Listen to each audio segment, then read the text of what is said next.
back. Man, he is back. He is buddy. the king of coming back, dude. Like, It's true. He's never going to top game one of the NBA Finals because that is the greatest comeback of all time. But man, straight back to it. Shout out to Latvian Pete in the chat. It's you've been waiting a long time. We've all been waiting a long time. Honestly, we didn't actually have to wait that long. 17 games, much shorter than anybody could have predicted. I think the prediction was 1 month from today. Christmas Day was kind of like the original prediction for him to come back 17 games in and look perfect. He looks exactly like he did in game one of the NBA Finals is so encouraging. Like, I don't need to contrast it to Joel Embiid, but like for him to come back and look let's do that. But yeah, for him to come back and look completely healthy is, oh man, he just changes everything for this team. He just changes everything for a team that was already 14-3. Yeah, I know. It's ridiculous, dude. I thought he looked a little rusty in his opening stint there. Sure. And then after that, he looked awesome. How dare you? Yeah, I know. I'm sorry. But capped off with that nasty move I think he had on Zubac where he just blew right by him and dunked it. It was so nice. And then I thought offensively he looked a little rusty. I forgot what it's like to have an elite rim protector, dude. Oh my it's God. so nice. He was just contesting everything. One of our best defensive performances of the season, really. And I do not think it's a coincidence that it coincides with KP coming back. He's just so friggin' impactful. And we didn't have Al Horford, and I know the Clippers were missing some guys. No Norm Powell. I mean, that's the main one. Like, no Norm Norm's Powell. the big one. Who am I forgetting? I guess Kawhi, if he counts. Sure. But Kawhi Leonard, technically. But, not going to. He's more theoretical at this point. But, yeah, it's just, I hate to be right, Jake. I really, you know me, I hate it. But I did say yesterday, I was like, I'm feeling a massive win tonight. And that was just an awesome team performance, too. Like, nobody scored more than 20 points. The ball was popping. The defense was incredible. Big comeback game for Kada.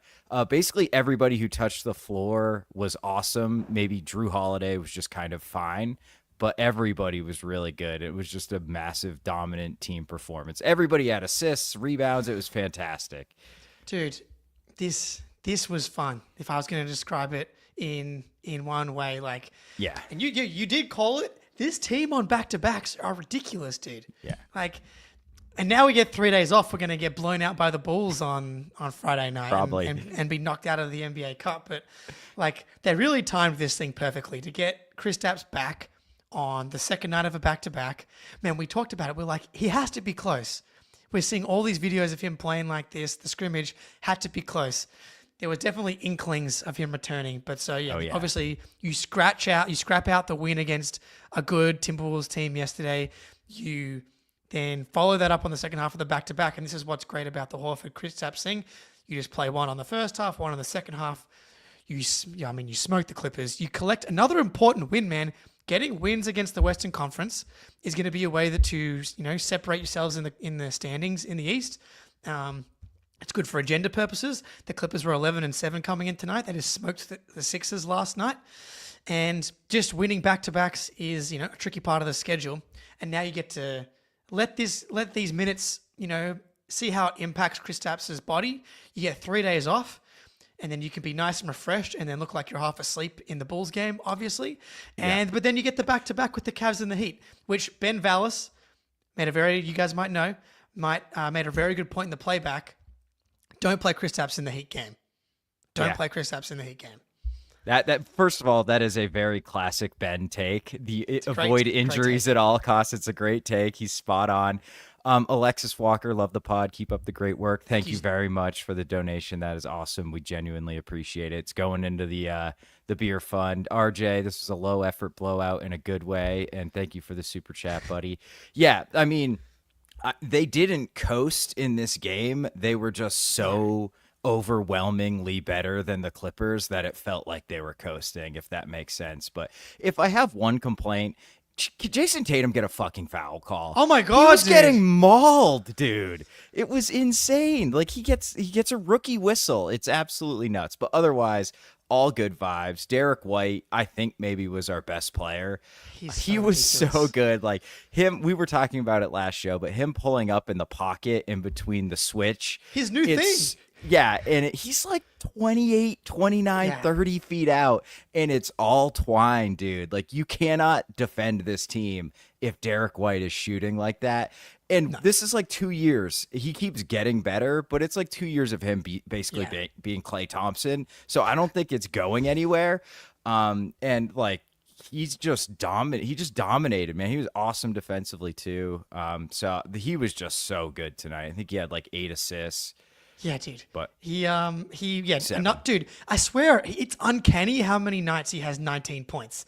He had 19 points last night as well in what I described as a titillating performance. I've just been trying to figure out as many different ways to you need describe more adjectives. Yeah, what Tatum and Derek and the boys are doing. From you just start dipping into different languages, Jake. Here, yeah, we're running out in English. I know, dude. Yeah, exactly. Yeah, ChatGPT. I need the Portuguese version for some more sensual. Yeah, the languages of love. It's a good point. We have obviously buried the lead here. Jordan Walsh. I mean, what a performance. Came in off the bench. Incredible, dude. Knocked down a 3. Above the break. Above the break. Pump and go on the above the break. Threw down a dunk. Had a block. What do you have? 2 blocks? 2 blocks. Dude, that was like a flurry of Jordan Walshness. Beautiful. I mean, yeah, Pete aptly noted that Pete, myself, and Jordan Walsh clearly got a haircut before the game. Must share the same barber. Yeah, dude, like this was across the board. Have we had a game like this? Like since the Knicks game? Since the Knicks game? Damn it, the Knicks are up 20 on the Nuggets. That's annoying. I just realized. But yeah, this is the biggest, most complete performance that we've had. There was the dip in the third quarter where they came out and had like a 10-0 run, but I mean that was kind of like at some point the other team has to do something. And of the 4 quarters that the Celtics played, that was the one where they struggled. I mean, they had 8 points with like 4 minutes to go in the third quarter. It still ended up being a 21-point quarter. It's like not good, but not a disaster. And then you follow that up by holding the Clippers to 16 points in the fourth. Just like outrageous stuff. Yeah, and thank you, Pete, in the chat. Beers are on Latvia. We'll Hell find yeah. some Aldaris. Go KP. I will look. We do have tasty. we have a store with some international flavor in the beer selection, but you're not going to believe this. West Virginia, not known for having international delicacies available. So, but I'll keep you updated. I thought it was a bizarre choice by Ty Lue to not go with Harden to start the fourth quarter because they had cut it. I think they got it to 20? 12. Right. It was like in the third quarter, and then we pushed it back to like 19 or something going into the fourth quarter. Yeah. And then he didn't have Harden out there in the fourth quarter, and we just pushed it to 30, and the game was over. So I feel like you got to just go with Harden, see if you can cut it down to single digits, and then maybe try and find him a couple minutes break once you do that. But like once Harden was out, it was over.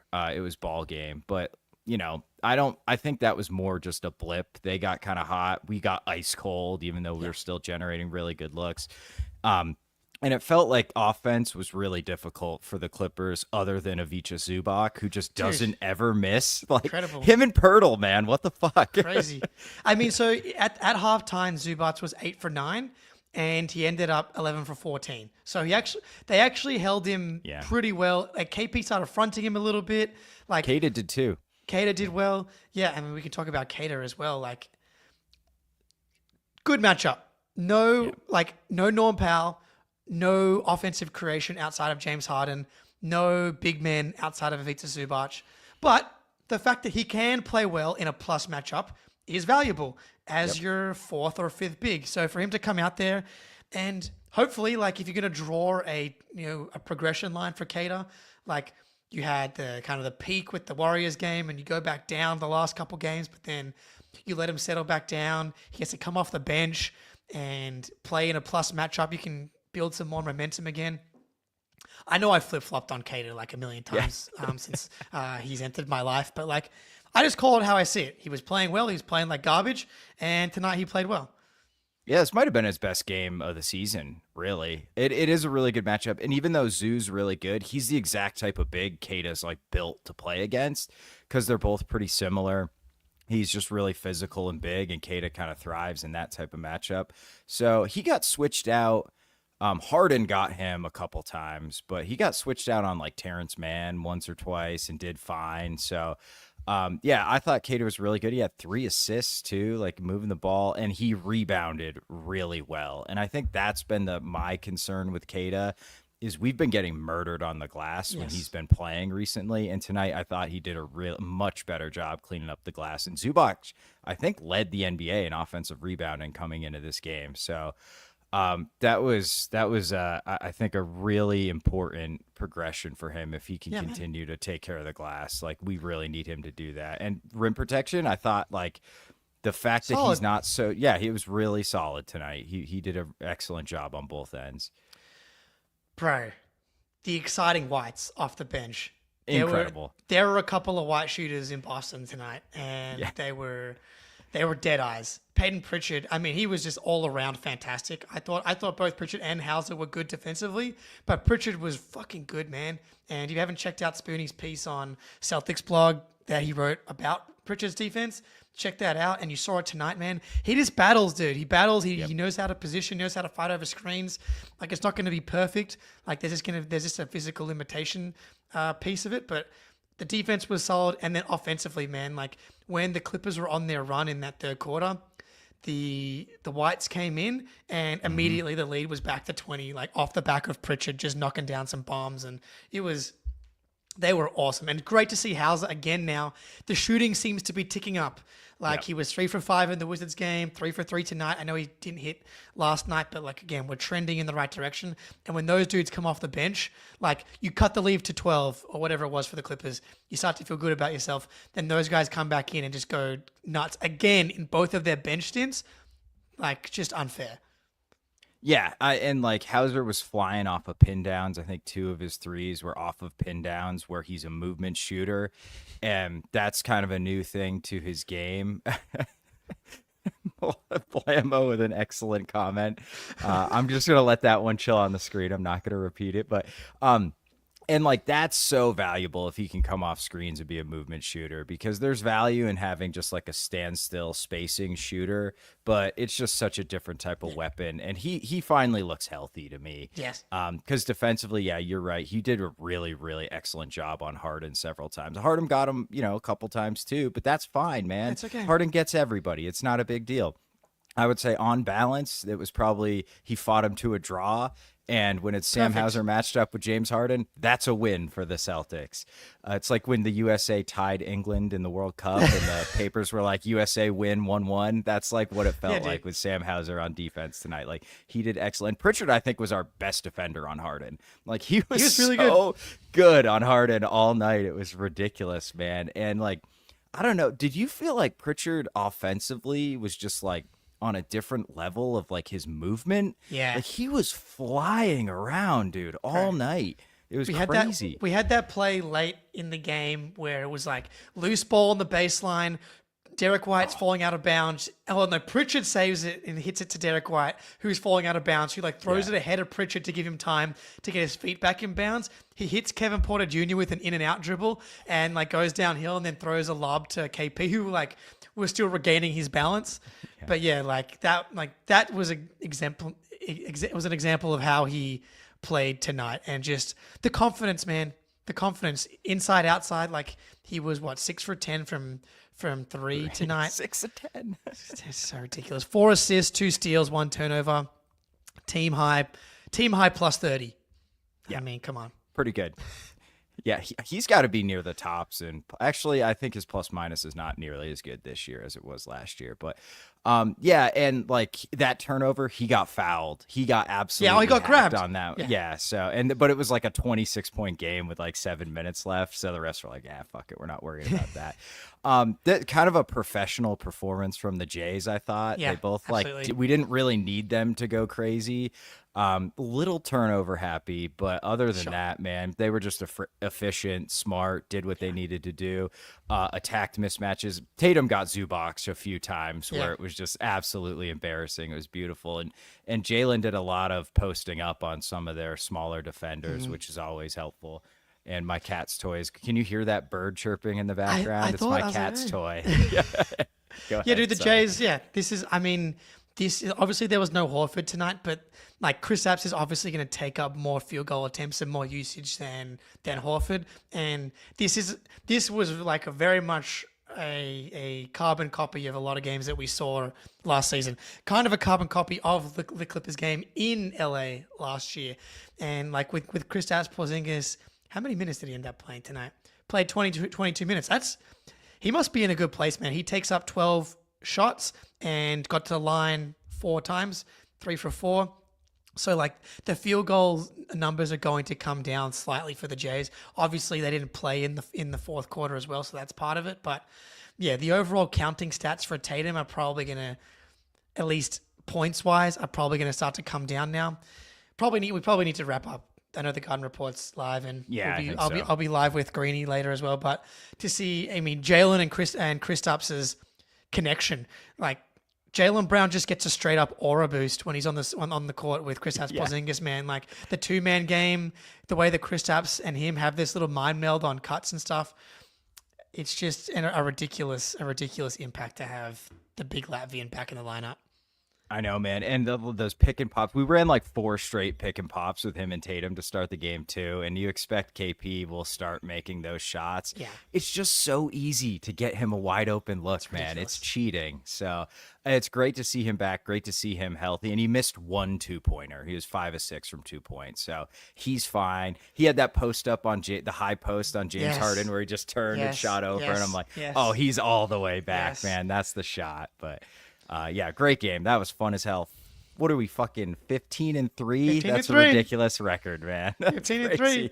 I can't even look if I do the math. What's 15 divided by 18? We're on a 83% winning percentage, which times 0.83 is that's a 68 win pace currently.